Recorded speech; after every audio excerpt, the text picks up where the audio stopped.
Well,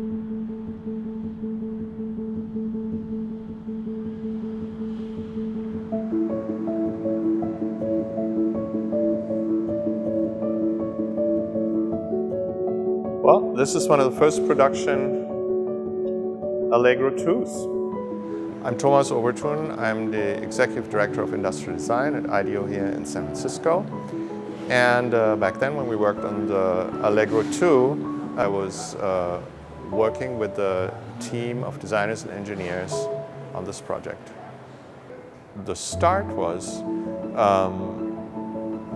Joe Pilates' experimentation. His first prototype I think was made from a war hospital bed. And when you look at these reformers, the early ones, you still kind of see the bed frame in its final form in there, that initial inspiration. But he just went right into prototyping, and it seemed to match our process. Our process is very prototype heavy.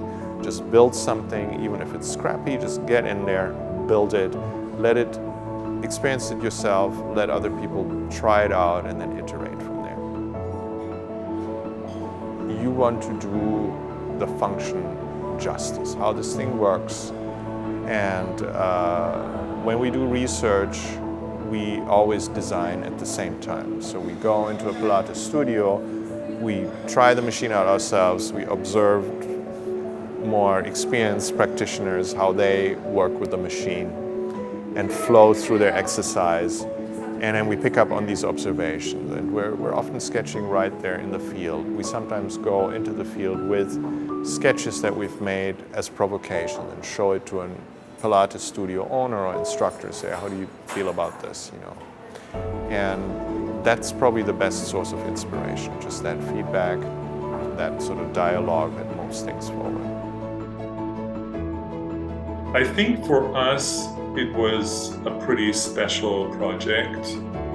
It's not often that you get to design with the founder of a company, so working with Ken, you know, and a person who has that deep knowledge and who actually joins you every week in the meetings. And he had all these ideas, and we were so inspired by him. Yeah, for us it felt very special.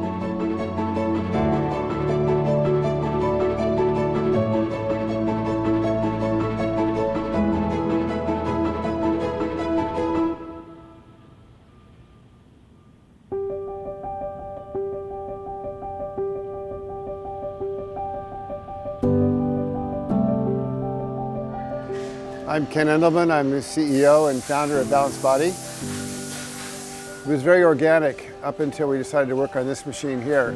And then what happened when talking with IDEO, we started taking into consideration things that we hadn't thought about before. And we had words for things that we hadn't even thought about, like the touch mechanism. How does a machine feel? How do people interact with machines when they first see the equipment, right? And then kind of what's their experience with the equipment? And these are the things that we started talking about, not just the stuff of how the machine actually works, not just how the carriage goes back and forth, not just how the springs work, not just how the football works, but how people actually interface with those different parts of the reformer so that they can actually have a better workout. We started working with IDEO because we just wanted to freshen up the Allegro 1. But the guys at IDEO weren't going to settle for just like a freshen up. They wanted to do something really, really cool. So it was really kind of fun, and the process was very different. I mean, the process was start with just any kind of idea. There were like no bad ideas, and we started putting these things on stickies and on whiteboards, and we started putting them in different categories. So you know, that was kind of the ideation process, which IDEO is really, really good at. In fact, I think they literally wrote a book on the ideation process. I never read the book, but I actually lived it with them. And learning that was so powerful because that actually became part of the DNA of our company and how we do things here. It's that ideation process that really kind of creates really new, innovative, creative stuff that you never would have thought of before.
you.